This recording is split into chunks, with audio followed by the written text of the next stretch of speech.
All right, welcome back to Reading Between the Lines with Tandeman. I have with me Harmen all the way from Netherlands today.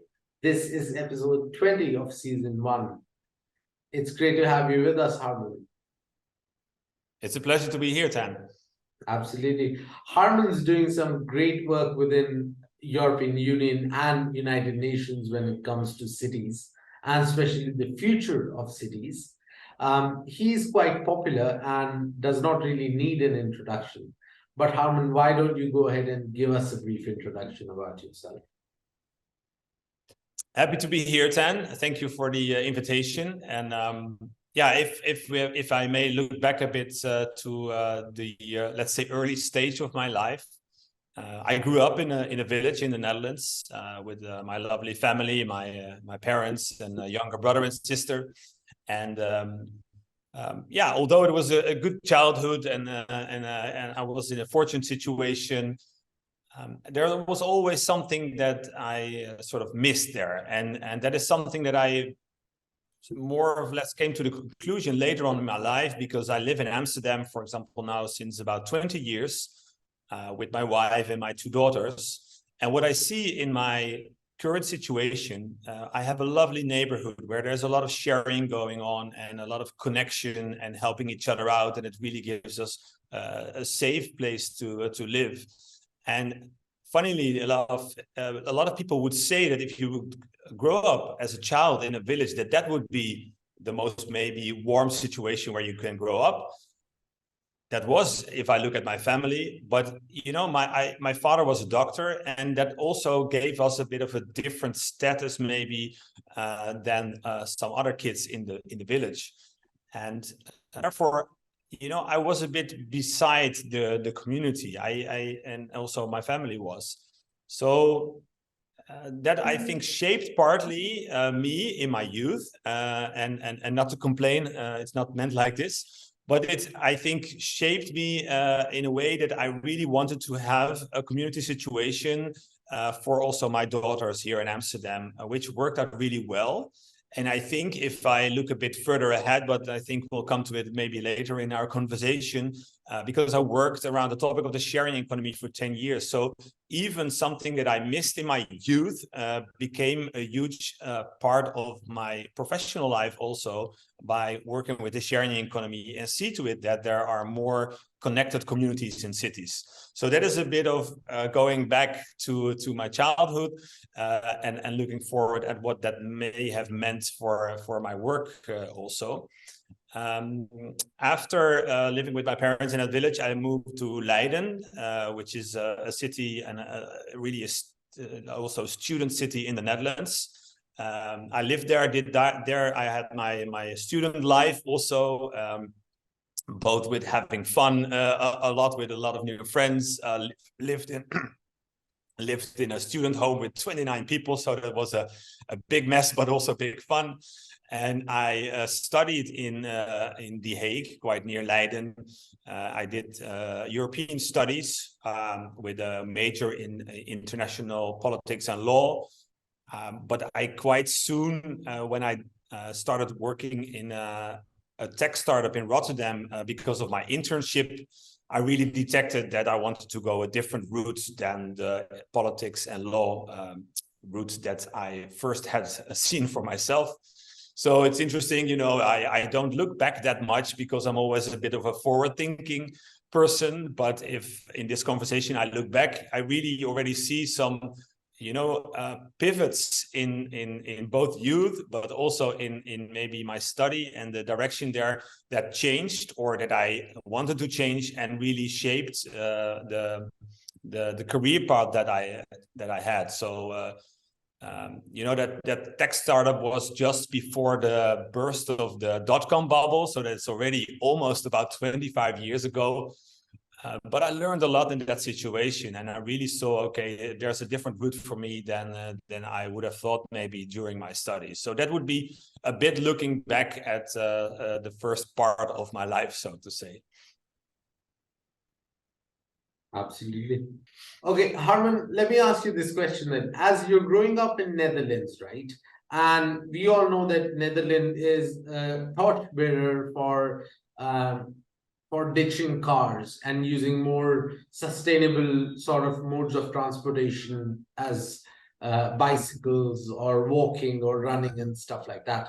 How do you see Web3 and Metaverse bringing that to the rest of the world? And how do you think the rest of the world can sort of utilize that in sort of getting rid of these vehicles that are using a lot of gasoline or petrol or diesel and other pollutants?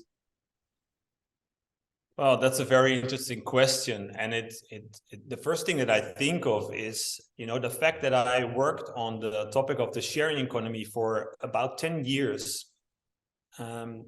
We had a vision that we wanted to have more connected cities, more connected communities, and of course, more sustainable cities and living environments. So that has been the two main perspectives with working with the sharing economy. So our organization, the Sharing Cities Alliance, and before that also my other social enterprise called ShareNL, really worked on getting the sharing economy on the map and really look at the positive impact that it might have on the way that we live, work, and play. So for example, we ran a program for about 3 years on getting more cars off the road in the Netherlands and have more people, step into car sharing. And it's just one example, because it's really hard to get people out of their cars. And I think that's a situation everywhere in the world almost, as long as people are fortunate enough to have a car, of course. But it takes much more time to do that, because it takes a lot of raising awareness, and a lot of different regulation maybe to really try to move people out of their cars and see the upsides of turn to car sharing, or to have other means of transportation, like in the Netherlands, of course, as you said, we bike a lot, and we now have also the steps and scooters, etc., as an alternative. What I've seen by working actively on a program for years around car sharing, that it takes a lot of time and effort. But now, I think years later than maybe we wanted to be in this situation, now I see that because the sort of umveld, so the situation bigger than only car sharing, but really the platformization, where a lot of digital platforms, became part of our lives. Makes a situation where people just get it. And it maybe also took a younger generation to just get it, So I see that more and more people who are young just aren't really interested maybe anymore in owning a car. They don't see the upside of it. They just want to have access to a car whenever they want it. And it might be a fancy car, but you can have access to it and leave it after a day, and it will cost you a lot less money. So, there are different elements like raising awareness, like regulation that changed, like younger generations coming up, and platformization being part of our lives, that finally created a situation, at least in the Netherlands and in the bigger cities here, that there is a huge growth of car sharing, and a decline of car ownership, although that goes slowly, more slow than we thought. If I would make the connection, and this is maybe a lengthy answer to your question, but I wanted to have this clear as a sort of comparison. It takes time, if we look at the metaverse situation, to raise awareness about this, because I think, as many people say, the metaverse is a next iteration of the internet, so of course, everybody's saying so, but my prediction, at least, is that it will be really a blended reality, where physical and virtual will come together much more in our cities. Making a comparison with car sharing in this case, I think especially those younger generations are already used to make use of a platform. And a platform usually, of course, brings supply and demand together in a more efficient way.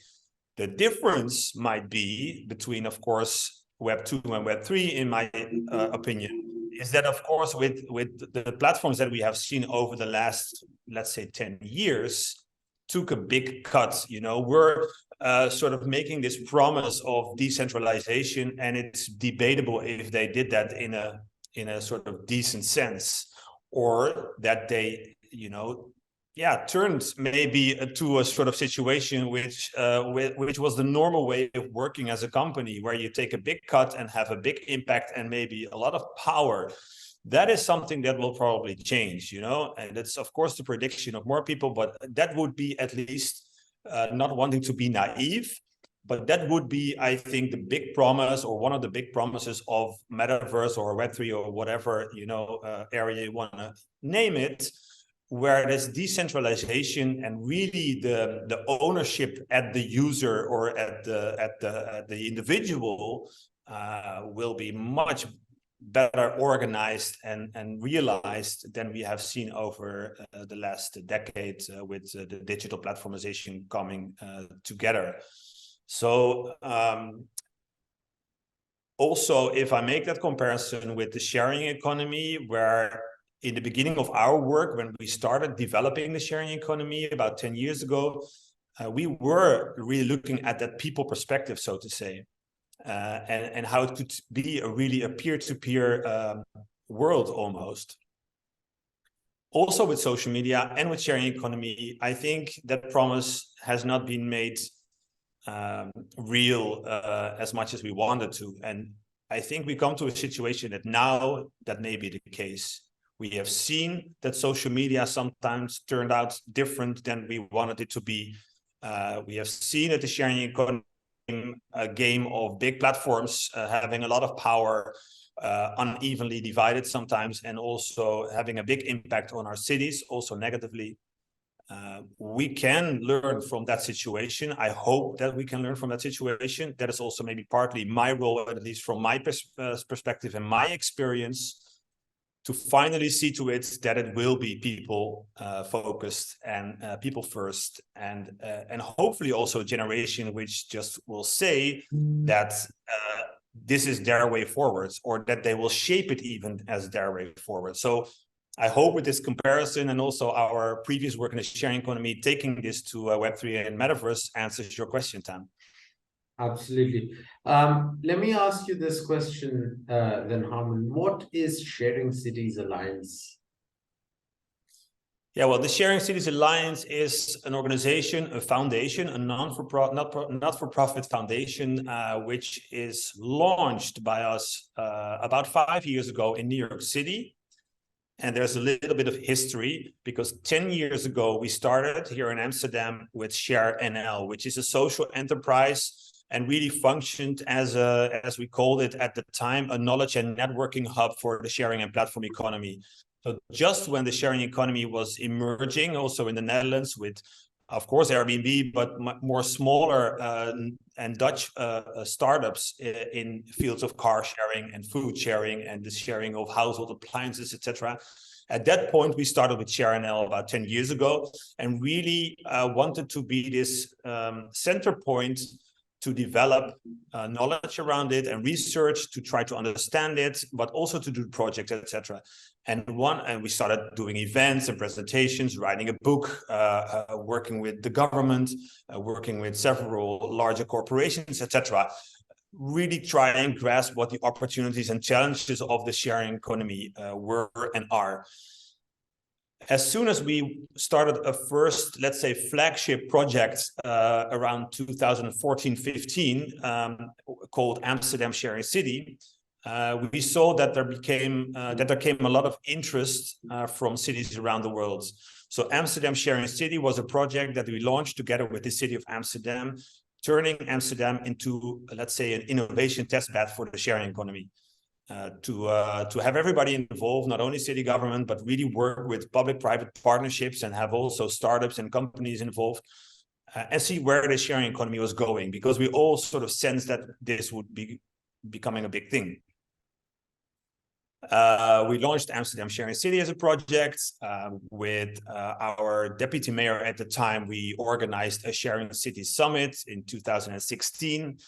And from that came a lot of interest from city governments to pick up on the sharing economy. And of course, with those promising elements like sustainability and social inclusion and connection, but also to be able to invent not only the wheel themselves, but we sort of really work together to see also how those platforms, those digital platforms, could have a place in our cities that is balanced. You know, because we all have seen the news over the years at that time that the big platforms became a huge player in our cities. And that is also something that cities wanted to work on together and to have a stronger force together and to also strategize for the future.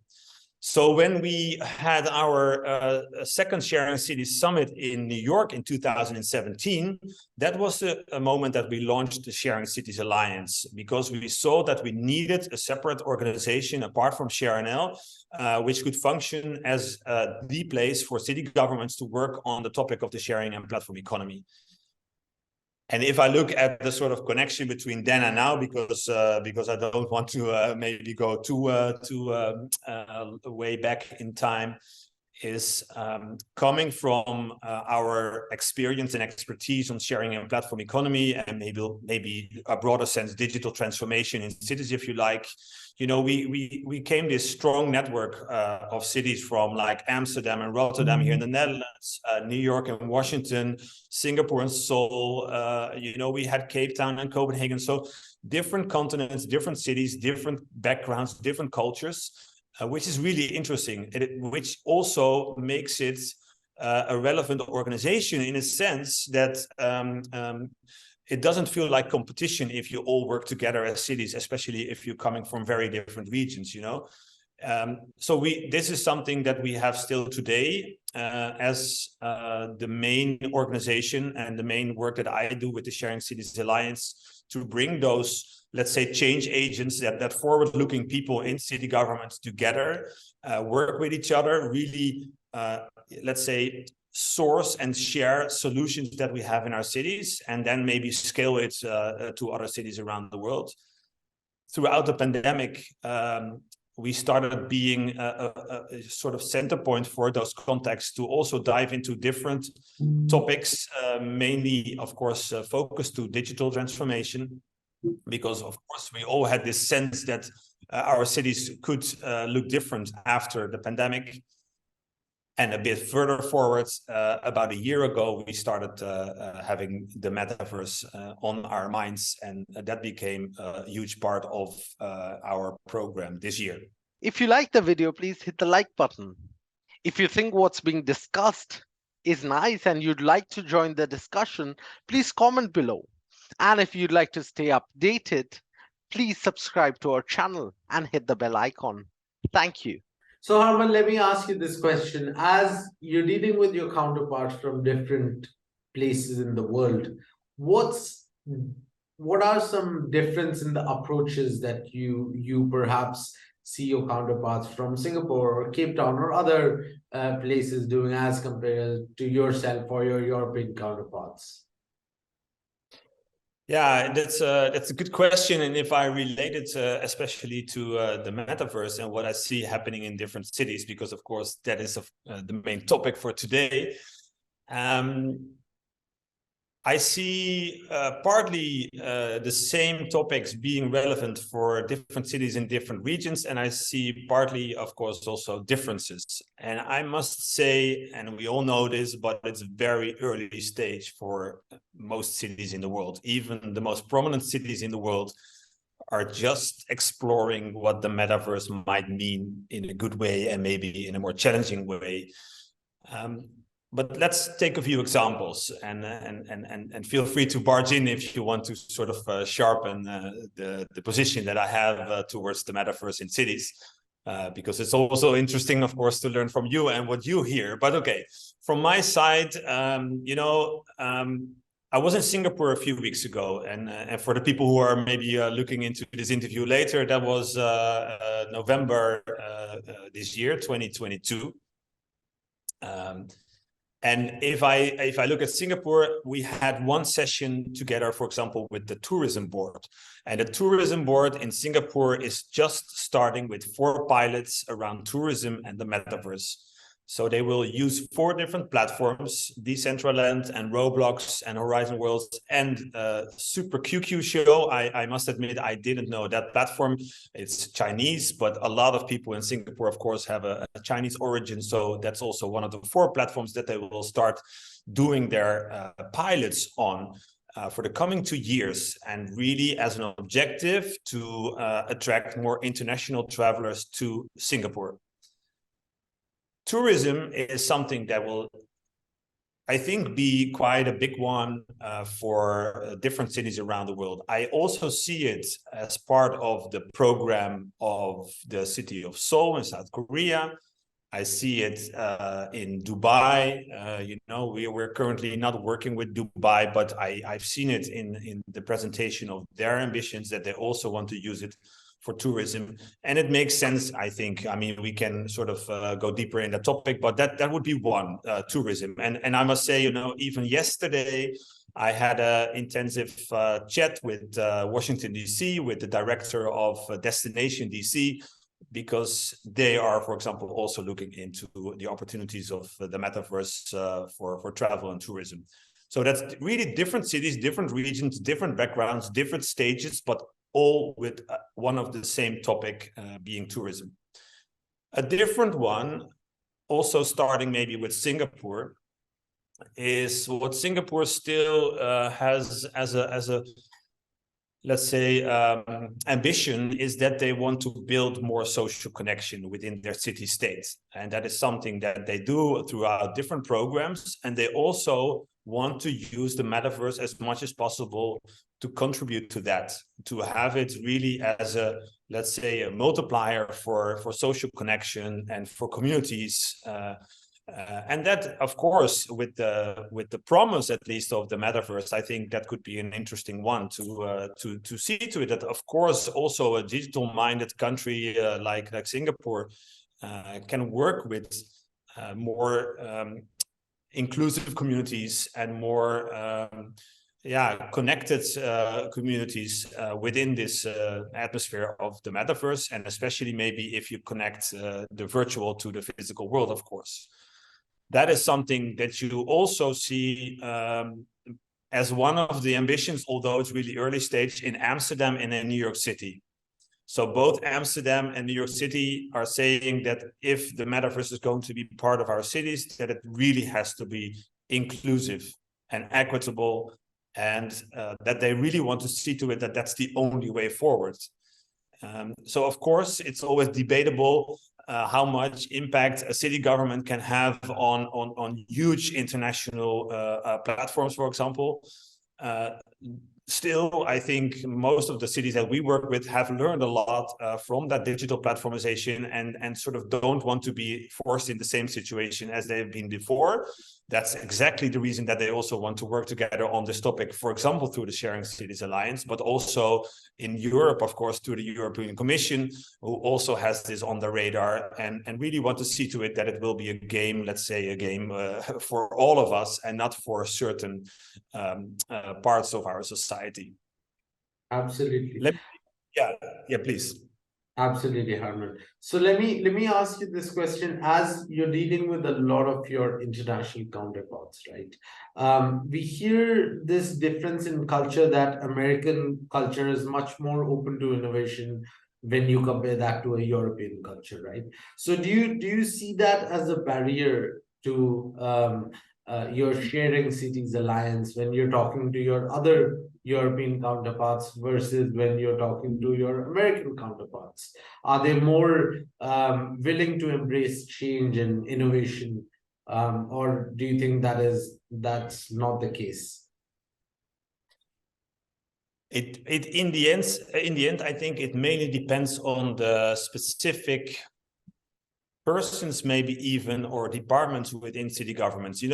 If I look at the metaverse, then of course, city governments don't have this, let's say, chief metaverse officer or program manager metaverse at the city. It's not there yet. It's something that I also saw with the emergence of the sharing economy. In the beginning, it was just really hard to find, who do I talk to if I want to talk about the sharing economy within a city government?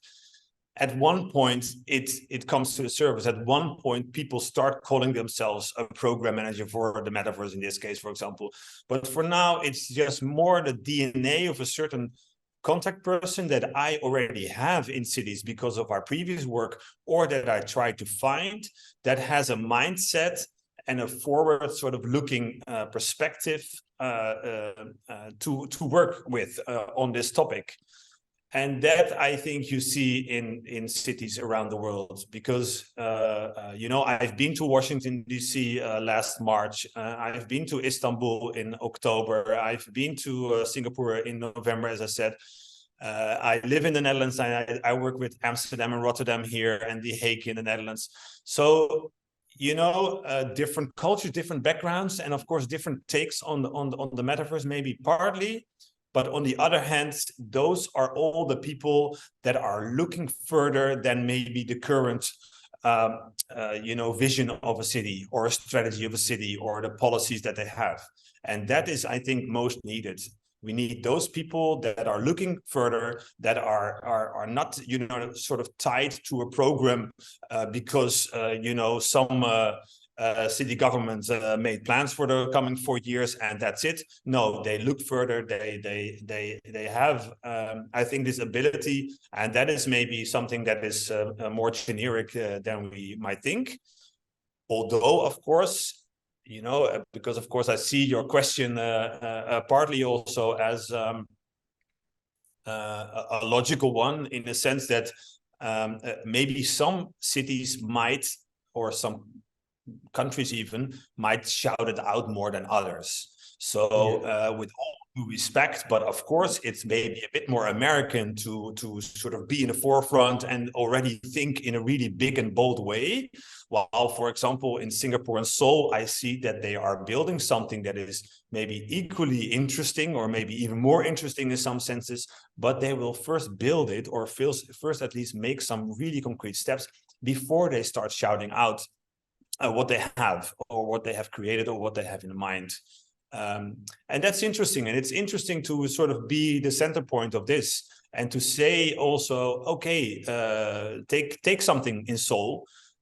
You know, if they don't want to shout it out yet, although they're already having interesting plans and visions there, then sometimes I, at least with their permission, of course, can use some of their experience and expertise to bring that maybe to a European city or a US city, and vice versa. And, you know, so that's sort of playing with the different cultures and continents from my role. That's something that I got used to and I also really like to do. It's a sort of delicate balance, but also when I bring those cities together in, for example, virtual roundtables every now and then around the metaverse and the city, then everybody feels sort of safe to be in that same digital room and to talk, and to also be open and candid about all the challenges that they are running into. So yeah, that's just really sort of the if you look a bit further than what you just see in position papers or on the internet. So and that is what I hope to offer really with the Sharing Cities Alliance, that you have that situation that goes really further and deeper and in a more honest sense about what we really want to do and maybe don't want to do with the metaverse. Absolutely. If you like the video, please hit the like button. If you think what's being discussed is nice and you'd like to join the discussion, please comment below. And if you'd like to stay updated, please subscribe to our channel and hit the bell icon. Thank you. So Harmen, let me ask you this question from not only a person working within cities, but also a European citizen. We all know that Europe has been the flag bearer of open borders, right? Europe welcomes a lot of refugees, a lot of migrants, whether economic or non-economic, that is totally a different debate. But a lot of people that oppose migration quote the reason as the fact that new immigrants don't assimilate within the culture, right? They're not integrating within the culture. So as a person designing cities, as a person that is working with public policy in this, do you think that Metaverse and Web3 technologies can be used to integrate new immigrants within existing cultures, especially in European cultures, because you're at the forefront of new immigration that's coming your way. So do you think that is something that can be used from a city planning perspective, but also a societal perspective, to sort of help integrate new immigrants into your society? Wow, Tan, quite a question, and a very interesting one, and a very relevant one. It's maybe grabbing a bit back to what we discussed before in this interview. If we would like to see decentralization and especially stronger communities happening because of Web3 and the Metaverse. I think if you look at certain players in the field, certain younger people who are, for example, in digital fashion or in DeFi or in other ways of really shaping the near future of the way of working, then ideally, and also what I see here is international people working together, borderless, and really want to also have, let's say, a fair share. If that is the way forward, for example, of a new generation working together wherever they live, then it's one, I think, building strong communities. It's having less to do, maybe even with borders, you know, because they live throughout the world, even not only in Europe. It's only to be seen, of course, that if you feel and sense that you have a strong digital community, how you can also relate that and maybe transport that to your living environment, and especially if that's a new living environment. So if you would be in a certain country and you are moving, or you're maybe even fleeing a certain country or a certain situation, it could ideally be a situation where you already made relationship within a digital or metaverse realm before you even were coming to that country or city. Again, this sounds a bit maybe almost utopian, but I think it's possible. And therefore you would have, I think, a sort of soft landing in a new place around the world. But that really depends, of course, on your situation and on your culture and your access to digital means, etc. And that's not always the case. You know what? It's such an interesting question, and I make it maybe a bit broader if I make a connection with the opportunities of situations that we are not all used to. You know, because of course I'm in a very fortunate situation that I never had have experienced this one. But the same goes for a different situation where you have, of course, the current war in Ukraine. And I was in a position about 6-7 weeks ago, so somewhere about September, October 2022, we're talking about that. Somebody in Ukraine said that a former prime minister of Ukraine wants to talk to me. And of course, I'm like, okay, why me, and what is it about? Well, the thing is, and I had some conversations with him, is that, for example, they want to look in the upside of the metaverse for restoring their cities, restoring businesses. And you know how sort of strange it might sound, but I think those are maybe some of the most relevant use cases, and maybe that's an awful word in this sense, but for the metaverse. Two things, partly also answering your question. If you think of a situation where digital twinning, metaverse in a broader sense, could be a force where people in certain cities or people from certain city governments in Ukraine can already reshape their city while they're still in the midst of a war. So if we look at the metaverse as a force for good, it's hopefully something that can contribute to people who are moving away from one country or city to another one. but that could also be the case in situations indeed where you not feel safe anymore.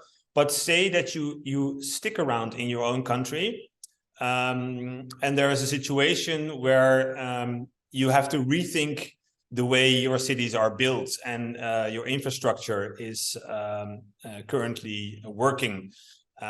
So take a situation in Ukraine, of course, where there is a lot of, let's say, help needed to think how they can restore and rebuild their cities, and to have imagination in place, but also to help modeling in place. So I think the metaverse with modeling and with digital twinning can really be a force for good, in a sense that you can even involve the local communities to help think about the near future of your cities while you're still in a situation that is maybe not so pleasant, to call it like this.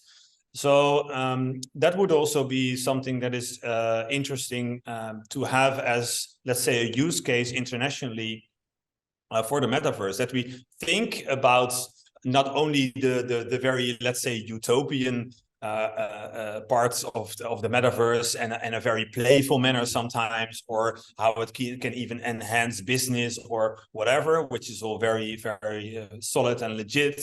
But let's also see where there are situations that people are sort of lacking behind, or that people are in a less fortunate situation, or that cities want to restructure for whatever reason, and that you can really use the metaverse the metaverse also for this. So I think that would be a really great way forward to implement the metaverse as a as a really let's say a tool for reshaping our cities. And also something to do that throughout, beyond borders. Let's call it like this. I mean, literally, of course, metaverse, means beyond. So it's also really, I think, the promise that we look beyond the borders of our physical cities, and especially if you are living in a virtual situation, partly, then a city border is not always something that you have to deal with anymore. So it will also make us sometimes maybe even more global citizens. And that gives a whole different perspective, I think, sometimes even without traveling, to your life and the way you work and the way you work together in communities internationally. So it's quite a diverse answer to your question, but I hope it helps a bit from the perspective that I just gave. Absolutely. So do you see the governments taking enough action to sort of create this open border global opportunity pool set, where people, even if they're, say, in rural Bangladesh or parts of Africa or parts of India, which is still not having full access to electricity 24/7, or still coming up with the internet grid and stuff like that, but they can also harness the money-making opportunity from Web3 or Metaverse? Yeah, this is an important one, and this is going to be a challenging one, because more than even maybe the past few years, we need a situation where we have access for all, because otherwise more and more people will lose out on the great opportunities that we have if we work and live more digitally and virtually. So there is no way back, of course, and this is, I think, where international collaboration really is needed, to see to it that we have as much as possible a level playing field in this case. Because now, and again, it really depends on where you put the definition of the metaverse, but if you only look at VR or if you only look at AR, then already the devices are, of course, way too expensive for most people. So if we need those devices partly, then we really have to think of a way that those are approachable to a growing group of people. That is one. On the other hand, of course, you have to think of ways to interact in a metaverse sphere without even those devices, to make it even more accessible and inclusive, of course. But I think it is also a lot about awareness and about maybe not only the companies, but also city governments playing a role in seeing to it that people also can grasp the technology and that they can understand it and that they can see the upside of it. And at one point that they even need it for the way that they live and that they work and that they interact. So no, we're not currently in that state that it's a level playing field. It's not an even situation at all. So there's a lot of work to be done because, I think we all see that, as long as you still want to talk about a digital transformation, because, maybe that word is a bit too outdated by now, but it's just a vast part of our lives. If I look at, for example, my daughters, then digital and physical are blended in many ways already. So yeah, if we want to have everybody stepping up their game, and if everybody should be in a position that they can use the technology, also the new technology that is around the corner, then we have to see to it, indeed, as not only city government, maybe national governments, and maybe also supranational governments, that this situation will be there. And that will be hard work, because otherwise more people will lose out, and that's not something that we want. Absolutely. Harmen, so let's move on to the final section of the interview, which is my favorite section, which is rapid fire questions. Okay, Harmen, let me ask you this question. From where you're sitting at, do you see the future being created by big tech, or do you see it being created from companies such as Sandbox, Decentraland, Upland? And why do you think that? It's in the beginning, I think, that we shape the future by the way we want to use it as users, as people, as citizens. And I think there it starts. And I think communities will be stronger. And I think communities will have a bigger say in the way they interact and work. And I think more and more, it could be a bit idealistic, but I think more and more, if it's either a big tech platform or a more traditional company, that they just have to follow this structure of what communities are doing, wanting, and foreseeing, and following that route. And those will be the winners. If you cannot facilitate that, then I think in the end you will lose out. So start with the community, wrap around as a company or a platform, and otherwise you're not part of the game anymore. Absolutely. What, according to you, will trigger the mass adoption of Metaverse?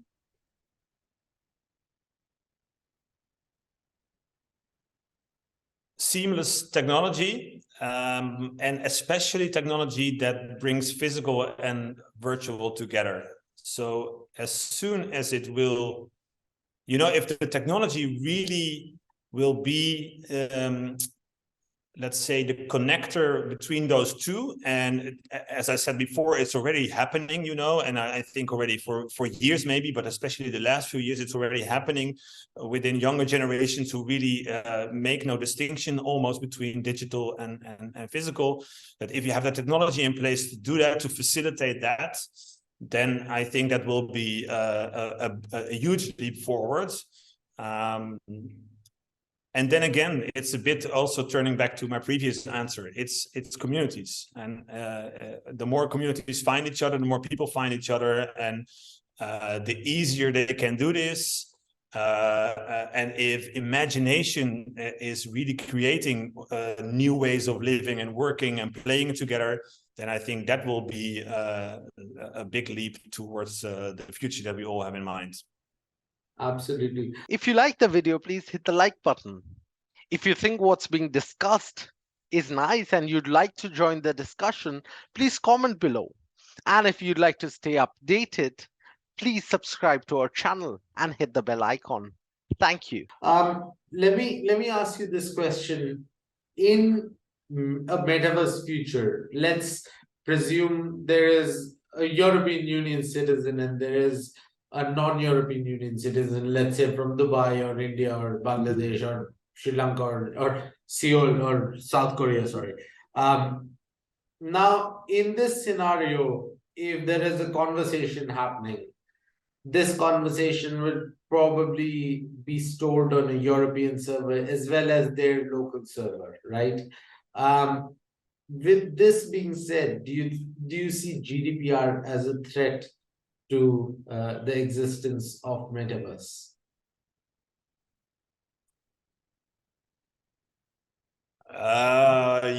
Yeah, yes and no, because it's always double.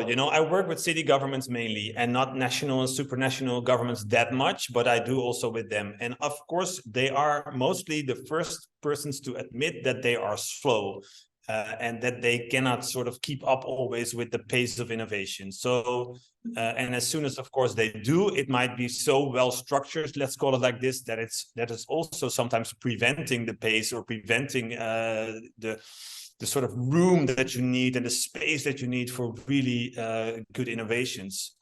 On the other hand, it's making perfect sense that local and national governments take their role to see to it that it's going to be a balanced development of this field.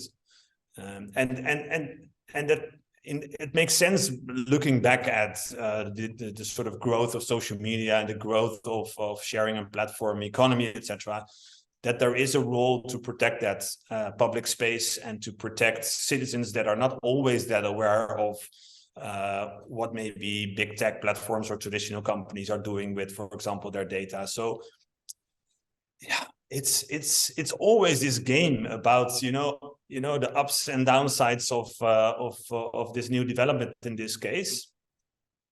Absolutely. And that's so it's painful, it's not easy, it has to be done, and hopefully because that's the most important thing, I think it can be done as much as possible in a sort of public-private atmosphere, because I see, especially in cities, for example Amsterdam, also Rotterdam here in the Netherlands, but also some other European cities, that they have a way of developing things that are at least in line with the market instead of just in a sort of fight mode with or against the market, because I don't believe too much in that unless it's becoming too big.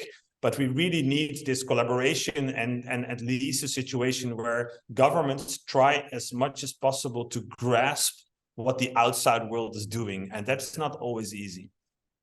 Absolutely. If I was to ask you, since you work with governments very closely and you work with city planning a lot, how far is European Commission from holding their European Parliament in the Metaverse?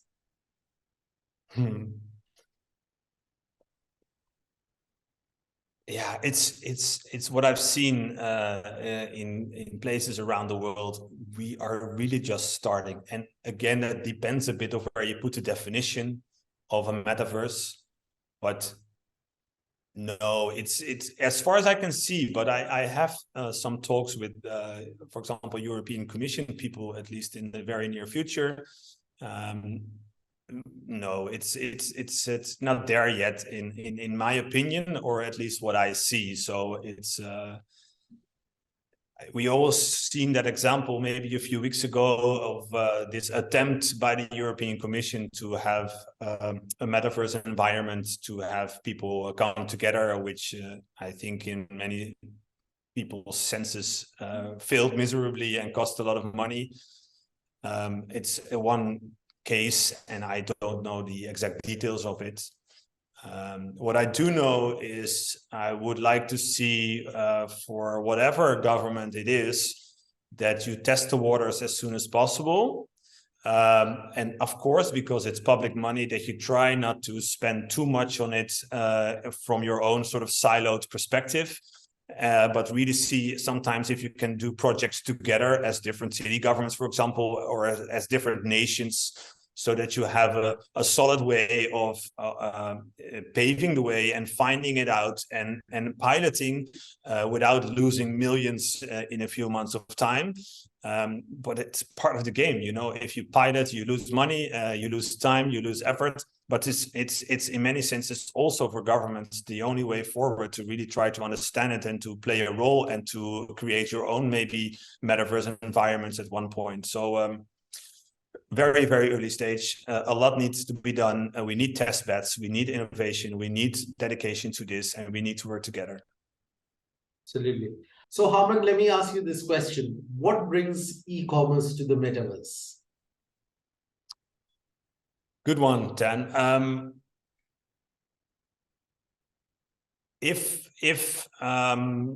Let me put it like this. We might come to a situation where we have different ways of consuming. I don't know. I'm just seeing different things, and I'm not sure, of course, where this is going. But you know, because of certain geopolitical situations, we see sometimes a different way of supply. We have sustainability more and more on our radar, where we maybe don't want to consume in that same sense as we have done over the last decades. We have the situation that we can have more customized products maybe than mass products. We also see that we maybe turn to digital goods sometimes and products instead of only physical stuff that we want to own. So we might come, and then we also see more and more micro entrepreneurship also, of course, on different social media platforms. So this all put together might mean that we see a bit of different way of commerce, at least in the near future. And there might be a role for smaller platforms and for smaller entrepreneurs, you know. So let's take one example of a very big fashion retailer where everybody turns to either in the high streets or, of course, online through platforms, or a digital fashion platform here, for example, in Amsterdam called The Fabricant, where they, of course, make digital fashion, which is a completely different way of consuming fashion in one sense.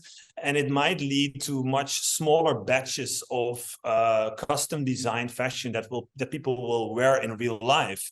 So at one point, young creators might have an answer to big retailers out there, online and offline, which will partly maybe shape consumption in the near future. So that's, again, maybe a bit idealistic, but those are the promises, at least from the metaverse, I think, and could be a really interesting way forward.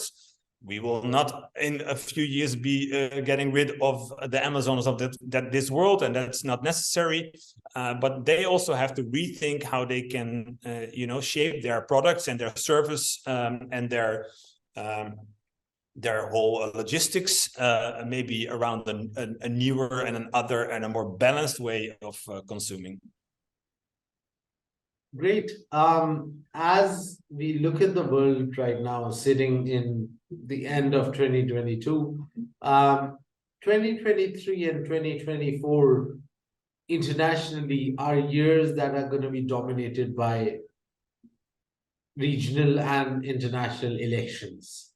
So we all know how former US President Donald Trump's political campaigning took advantage of Facebook loopholes that Cambridge Analytica helped it sort of gain advantage over its peers, right?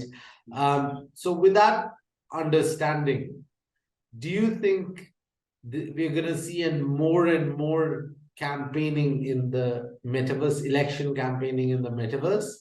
And do you see the fact that political parties that don't do that will be at a significant disadvantage?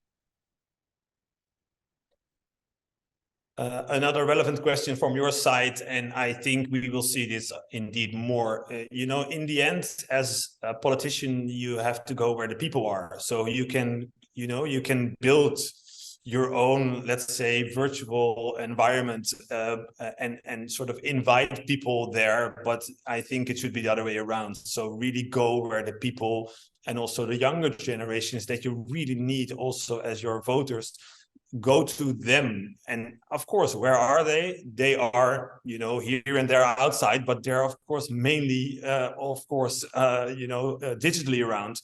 So go to where they are and try to understand, of course, because that's something from every century or almost, but try to understand what their wishes are and what their ambitions are and how they want to live, etc.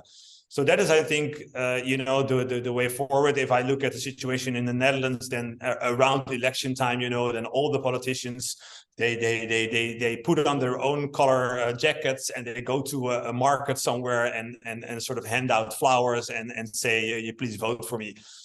You still see the billboards in many cities if there are local elections. I don't really believe that those are the way forward. So if you want to have younger generations, and again, of course, it's their future, involved in politics and in policy making and in reshaping our societies, then you have to go to the places where they are. And that is, of course, in their digital spheres. So yeah, you should go there. You should try to understand the way how they interact there, please at this stage, I think, as much as possible, prevent that you're gonna, as I said in the beginning of this answer, prevent that you're going to create your own world there and look cool, but nobody is at your party. Absolutely. From your experience, who will win? Is it VR or AR? AR. Why do you say so? Yeah, that's also coming maybe from previous answers that I really believe in the blend between virtual and physical. And I think AR will do that more than virtual. So I really see many great purposes of VR, also as to education and training, etc. And trying to create empathy for different situations of other people or groups in society. So there's absolutely a role, but AR will really, I think, put this extra digital layer on our physical lives, which will also, from the city perspective that I have, of course, mean that our cities and the way that we will move around and consume and interact will be more empowered by AR than VR, and it's something that is maybe a bit harder to grasp yet, but if in a few months' time we'll have access to, for example, the glasses of Apple and also other manufacturers, then we'll see more and more use cases, I think. And then again, of course, it's also something to introduce in a balanced manner, because if we're going to completely immerse ourselves in a physical city with AR, it could also be really impactful, also maybe just on your well-being and your physical health, etc. So it's not something that we talked about before, but I think that is something that we really have to think about. So there are some challenges, of course, ahead, for sure. But yeah, if I put my money there, then it's a bit more on AR than VR. Absolutely. All right, Harmen, let me ask you this question. From your experiences, is the global internet bandwidth fast enough for Metaverse and Web3 adoption? If we want an even game and we want to include all, no. So that's something that we have to figure out. And especially if we are seeing technologies like AR, which will probably use even more, if we're going to have devices somehow, even if they look like the glasses that I have on, but if we have more devices and more people all connected and all wanting to have a seamless experience, then we need quite some more bandwidth. And that is something that we have to look into. And who pays the bill? Or is that new parties also coming to the game? Or so that's something that we maybe also have to partly rethink and not only look at the traditional way of how we've done it. Like back in the days, we also had like radio stations and then radio frequencies, and we would have auctions about radio frequencies, but those systems change, or the whole radio system changed, or nobody's listening to radio anymore at one point. But this is also where you will see that maybe different partners are needed to take care of enough bandwidth for everyone. And I think we don't want a situation where either you only get the bandwidth if you have a lot of money to put to it, and there you have the distinction because it will not be equitable, or you will get to the situation where you will be, again, the business model as a user. So if you give a lot away of your own sort of, let's say, privacy and data, that will mean that you will get more bandwidth, so to say, then I think that's also, again, a not even game. So yeah, we have to rethink maybe this situation so that it's accessible for all. Absolutely. If you like the video, please hit the like button. If you think what's being discussed is nice and you'd like to join the discussion, please comment below. And if you'd like to stay updated, please subscribe to our channel and hit the bell icon. Thank you. So let me ask you this question. Can Metaverse help in sort of bridging social justice in society? Yeah, if you look, for example, at VR as a way to create empathy for situations that you are maybe not encountering yourself usually, because of a different cultural background or a different a neighborhood where you live, etc. So it's something that I think is already being used, for example, by police in different countries for many years, to really model and simulate situations where you usually wouldn't be part of. I think that could be a very interesting tool to use for many more people to try and understand how different people, maybe even in your own street, are living differently, thinking differently, and how to bring that a bit more closer together. Hopefully without losing out on the situation where you just have to, talk to real people in real life and trying to understand it from that way. But of course, throughout the last few years, I think many people sort of became accustomed to having presumptions and assumptions of other people and other groups just through social media, which is, I think, also quite, let's say, dangerous in a sense. So we need awareness continuously. We need more inclusive thinking, and I really hope that both virtual and reality and metaverse technologies, as well as just saying hi to your neighbor around the corner and maybe at one point have a chat with him or her to really understand their lives and their situations, is the only way forward. Absolutely. Let me ask you this question, Harmen. Should Metaverse and Web3 ownership be anonymous? Yeah, ownership in maybe many senses is something that we are rethinking, and there are upsides and downsides to it, I think, as to, of course, many developments maybe around the metaverse, but it depends a bit maybe how much you trust people, users, communities to have, let's say, a legit way of working together or transactions, having transactions together.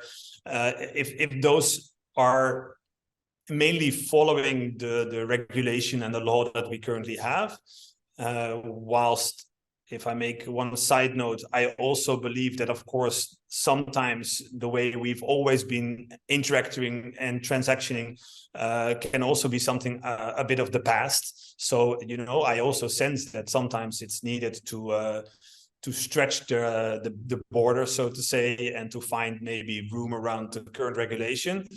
But if people in general, or the mass of the people, are following the regulation and law that we have in place, in many senses, also around finance, then sort of the anonymous way can be okay. If that's not the case, then we have to have more the digital entities and identities around it to also govern on it. So I don't know if it completely answers your question, but it's a bit to be seen how it plays out, and if let's say beyond the hype cycle, partly of the beginning of the development of NFTs, if it will sort of become in a different phase, and it will be more trustworthy for a lot of people and more understandable and graspable, then we have a great use case. And if governments can follow and govern on it, then it will be fine. If that's more anonymous or less, I'm not sure. We have to see how that plays out. Absolutely. Well, it's been a pleasure to have you with us, Harmen. Before we end this interview, are there any closing thoughts that you have for our audience? Well, it's also been a pleasure to be part of this, and it's also shaping my mind amazingly. So thank you also for having me. And a spontaneous sort of final thought: always try to look from the people perspective. You know, we've had a lot of technologies in our lives over the past decades, and it enhanced our lives in many senses.